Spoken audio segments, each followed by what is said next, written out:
Hello students, and now I am again with you with another important topic of management accounting unit second, preparation of cash flow statement direct method. It is another continuing process, or in this particular session I also discuss with you the two different questions.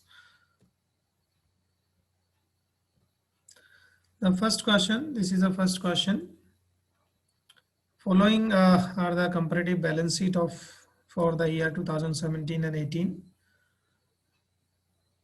There is a balance sheet, liabilities, assets, 1st April 2017, 31st March 2018, 1st April 2017 and 18. तो ये question है आपका, यहाँ आपको liabilities दी गई हैं. There is a liabilities, share capital, debentures, creditors, reserves for discount on the debtors, profit and loss account, year, so land, goodwill, debtors, investment and stock and cash. तो ये आइटम आपको दिया हुआ है और इसमें आप देखेंगे कि जैसा कि हमने आपको सिखाया कि जो चीज़ें इंक्रीज होती हैं वो इनफ्लोज होते हैं, वो आपके एडेड आइटम्स होते हैं, और जो आउटफ्लोज होते हैं वो आपके सब्ट्रैक्टेड आइटम होते हैं. तो इस टाइप से आप इसको देख सकते हैं, कर सकते हैं. बहुत ही सिंपल तरीके से आप इसमें हमने आपको सिखाया है. और यहाँ कुछ एडिशनल इन्फॉर्मेशन भी आपको दी गई है. Dividends amounting ₹3,500 were paid during 2018. ये आपको पे किया है. Land was purchase for ₹10,000 and sum of ₹5,000 was written off against goodwill account and debenture amounting ₹6,000 were paid. तो ये है. तो on the basis of this information prepare a cash flow statement on the basis of above data. So this is a question which I discussed with you. Solution. First of all, you just write the cash flow statement for the ended year 31st March 2018. तो आपने देखा कि सबसे पहले हमने check करना है कि शेयर देख रहे हैं आप. प्रॉफिट की अगर हम बात करें तो प्रॉफिट एंड लॉस अकाउंट दिया है ₹10,040 और यहाँ पर है ₹10,560. तो देर इज अ डिफरेंस. तो देर इज अ प्रॉफिट या net profit for the year 10,560 minus 10,040. तो देर इज अ ₹520. तो उसके अलावा कुछ एडजस्टमेंट भी आपकी दी गई है ना. और उसके बाद कुछ जैसे कि डिविडेंड है आपका, डिविडेंड अमाउंटिंग 3,500 ये पेड हुआ है. और इसके अलावा रिजर्व की अगर हम बात करें फॉर डिस्काउंट डिवेंचर 700 से बढ़कर 800 हो गया है. तो यानी कि एंड में फिर ये आपका इन्फ्लोज हुआ है एक तरीके से, है ना. और फिर आप देख रहे हैं गुडविल की बात अगर हम करें तो यहाँ गुडविल आपकी दी गई है ना. तो गुडविल आपकी ये है 10,000 से घटकर आपकी 5,000 है. तो 5,000 का आपका जो है राइट ऑफ हो गया है. तो इस तरीके से तो देन इन सबको करेंगे, इनफ्लोज हैं. और on the basis of this operating profit before working capital changes आपको मिल जाएगा. It is ₹9,120. तो ये आपका बना. इसके बाद हम इसमें कुछ जो आइटम्स हैं जैसे एडेड आइटम है वो ऐड करेंगे. जो आइटम इनफ्लोज हैं, आउटफ्लोज हैं, उनको हम सब्ट्रैक्ट करेंगे. तो जैसा कि आप देख रहे हैं डेटर्स की अगर हम बात करें तो देर is A debtors 14,900 in the initial or in the beginning, but at the end 17,700. that means debtors हमारे इंक्रीज हो गए, यानी कि हमारा पैसा इतना जो है नहीं मिला है. तो यहाँ आप देखेंगे 17,700 minus 14,900, then there is a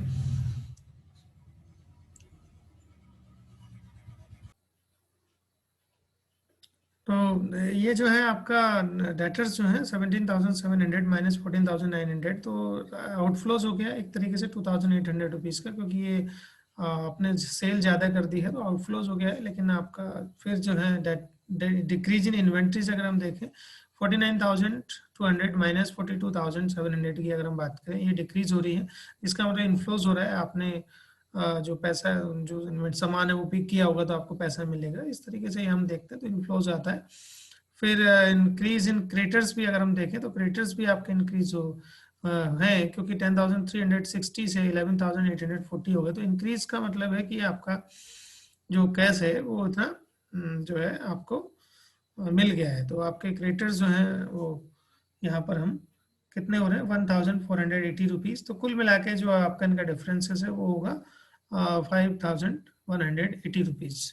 तो ये आपका बनेगा. तो इस तरीके से इंक्रीज हो रहा है क्रेडिटर्स. तो ये सब आपने देखा. उसके बाद फिर net cash flow use in operating activities 14,300 आपको मिलेगा.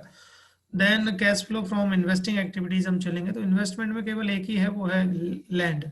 20,000 था इनिशियल और लास्ट में आपके 30,000 हुआ, तो 10,000 का डिफरेंस यानी कि आपने इन्वेस्टमेंट किया है, तो आउटफ्लो है, पैसा आपका पेमेंट किया है आपने, तो आउटफ्लो हो गया। तो ये माइनस आइटम में इसमें यहाँ लिख देंगे, तो net cash use in investing activities 10,000। उसके बाद cash flow from financing activities आ जाता है, तो फाइनेंसिंग में शेयर कैपिटल एक आता है, 70,000 से 74,000 है, तो ये 4,000 रुपीज आपने यानी कि बेचा है, आपको पैसा बड़े मिला है, तो 4,000 आपका इंक्रीज हो गया। इसके बाद जो है डिवेंचर है, रिडेम्पशन और डिवेंचर देखेंगे तो 12,000 से 600,000 हो गया, यानी कि शुरू में 12,000 थे, फिर 6,000, यानी कि 6,000 रुपये आपके आउटफ्लो हुआ है, क्योंकि डिवेंचर रिडीम हो रहे हैं, कम हो रहे हैं, इसका मतलब रिडीम हो रहे हैं, तो 6,000 रुपये यहाँ पर आउटफ्लो में जाएगा। फिर डिविडेंड पेड है वो 3,500 रुपीज़, क्योंकि वो यहाँ पर हम देख रहे हैं डिविडेंड, ये डिविडेंड पेड रुपीज़ पर पेड इन 2018 की बात है, तो जो ये दिया है वो आपका 18 में पेड हो रहा है, तो ये हम इसको यहाँ भी दिखाएंगे फाइनेंसिंग एक्टिविटीज में भी, और जो है उसमें भी आएगा। कुल मिला के 5,500 रुपीज आपका जो है आउटफ्लो यहाँ पर बना। नेट कैश यूज इन फाइनेंसिंग एक्टिविटीज में, क्योंकि 6,000 माइनस दिस 437,500, तो ये दोनों जो है आपके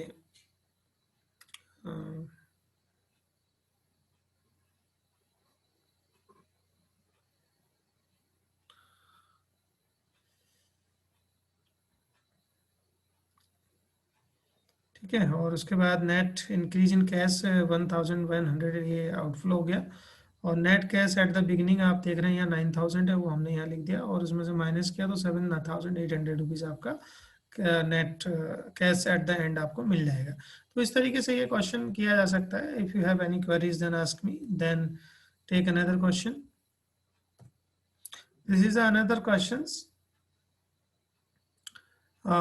The balance sheet of Siam Tyres Limited as on 31st March 2018 and 2019, आपको डेटा वैसे ही है, यहाँ पर भी बैलेंस शीट आपको दी गई है। लाइबिलिटीज असेट्स, तो बैलेंस शीट में लाइबिलिटीज में आपको दिया है share capital 1 lakh rupees and at the end 1,60,000, retain earning 7,250 and at the end 85,300, accumulated depreciation 60,300 and at the end it is 40,000।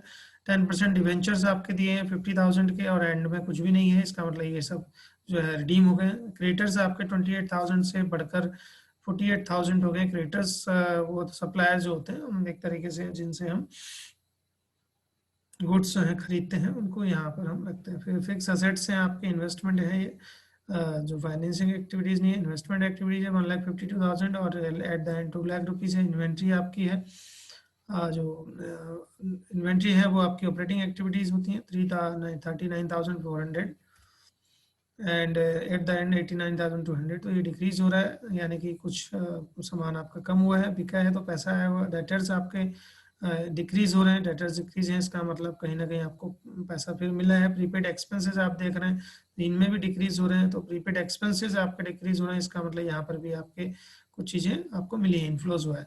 Bank balance यानी कि कैश बैलेंस भी हम इसको कह सकते हैं, 28,100 या 20,000 एट द एंड, तो ये आपका आना चाहिए इस तरीके से।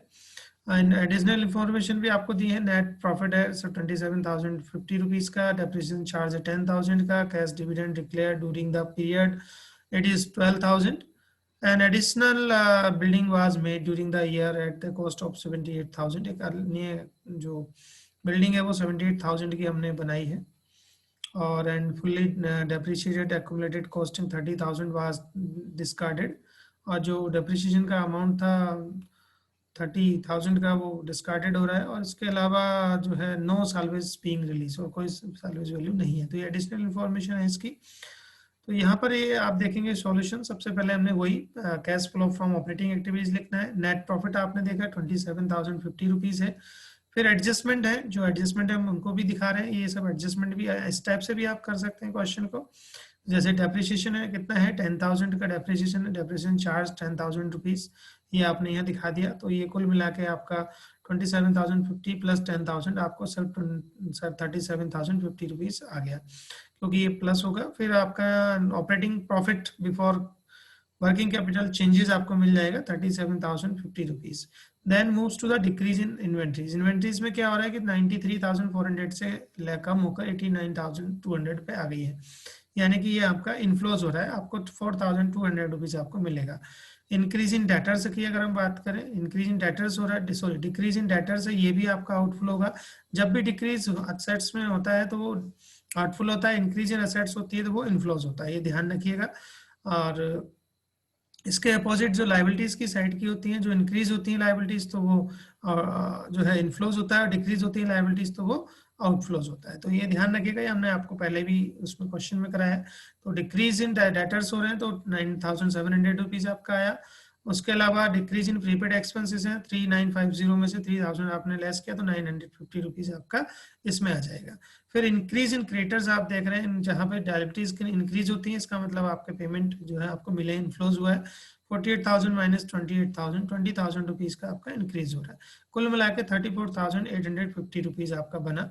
इन दोनों को प्लस कर दिया, 37,050 rupees plus 34,850, that is a net cash used in operating activities या net cash flow in operating activities, 71,900 rupees आपको बनेगा। फिर हमने देखा कैश फ्लो फ्रॉम इन्वेस्टिंग। तो इन्वेस्टिंग में आप देखेंगे जो बिल्डिंग है, एडजस्टमेंट की बात करें तो accommodated building made by ₹78,000 fully depreciated and equipment costing ₹31 discarded. तो ये आप यहाँ देखेंगे परचेज बिल्डिंग, तो 78,000 की नई बिल्डिंग आपने खरीदी है तो आउटफ्लो हुआ, ये हमने यहाँ दिखा दिया। इसके बाद फिर हम नीचे बढ़ते हैं, कैश तो net cash use in investing activities भी आ गया। फिर आपका जो है इशू ऑफ शेयर, ये फाइनेंसिंग एक्टिविटीज आ गई, 1,60,000 माइनस 1,00,000 तो 60,000 आपका इन्फ्लोज हुआ।